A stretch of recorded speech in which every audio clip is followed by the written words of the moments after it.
Hi friends, நீயா நானால நான் participate பண்ணியிருந்தேன். ஸோ வந்து இந்த நீயா நானா ரியலா ஃபேக்கா அப்படின்னு சொல்லி நிறைய பேருக்கு சந்தேகம் இருக்கும். ஸோ நான் போயிட்டு என்னோட எக்ஸ்பீரியன்ஸ் வச்சு என்ன அப்படின்னு சொல்கிறேன். அதுக்கு முன்னாடி இந்த வாரத்தோட சண்டே வந்து அந்த எபிசோட் வந்து வரப்போகுது. ஸோ வந்து film makers versus film reviewers.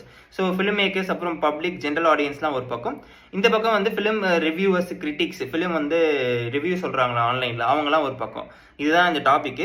So இந்த வாரம் சண்டே 12:30க்கு வந்து கரெக்டாக பாருங்கள். நானும் அது வரேன். எவ்வளோ எடிட் பண்ணி எவ்வளோ போட்டிருக்காங்கன்னு தெரியல, நிறைய தான் பேசினேன்.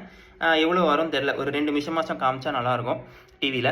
நீயா நானா ரியலா ஃபேக்கா அப்படின்ற கேள்விக்கு வருவோம். என்ன அப்படின்னா, நான் பார்த்த வரைக்கும் அது வந்து ஸ்கிரிப்டட் கிடையாது. லைக் வந்து எல்லாமே கொஞ்சம் ஹானஸ்டாக தான் நடத்துகிறாங்க. பட் வந்து கொஞ்சம் லெஃப்டிஸ்ட் ஐடியாலஜிஸ்க்கு வந்து அதிகமான இம்பார்ட்டன்ஸ் கொடுக்குற மாதிரி இருக்குது. அதாவது சோ கால்டு முற்போக்கு சிந்தனைகள், நாட் சோ கால்டு, லைக் வந்து நிறைய நன்மைகள் நடந்திருக்கு நீயா நானால.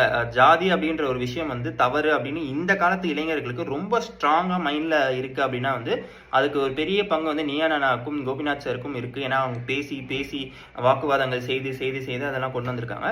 பட் வந்து அகைன் ஸ்டில் கொஞ்சம் ரொம்ப லெஃப்டிஸ்ட் சைடு வந்து லீன் ஆகுதோ அப்படின்ற மாதிரி கொஞ்சம் ஒரு தாட் இருந்துச்சு. But not much. But most of the thing is mostly it's real and organic. And வந்து ஒரு பேச்சு ஆரம்பிச்சு அது எப்படி போகுது அப்படின்றத நோக்கி தான் அவங்க போகிறாங்க அந்த discussion. So it's not scripted guys. It's scripted அப்படின்னு சொல்கிறவங்களுக்குலாம் சொல்கிறேன். சில பேருக்கு அந்த சந்தேகம் இருக்கும் maybe. So it's okay, it's genuine and it's a genuine discussion, it's a genuine conversation. And Gopinath sir was very kind. Like வந்து என்னையே சில சமயம் கலாச்சிருப்பாங்க. ஆனால் வந்து அதெல்லாம் முடிஞ்சதுக்கப்புறம் வந்துட்டு நான் கொஞ்சம் தயங்கி தான் போய் பேசினேன். But he was very fun and very ரொம்ப லைட் ஹார்ட்டடாக மோட்டிவேஷனாக பேசினார். ஓகே அப்படியாப்பா, ஓகே அது இதுன்னு நல்லா பேசினாங்க. ஸோ இந்த வாரத்தோட எபிசோட் வந்து எல்லாரும் பாருங்கள்.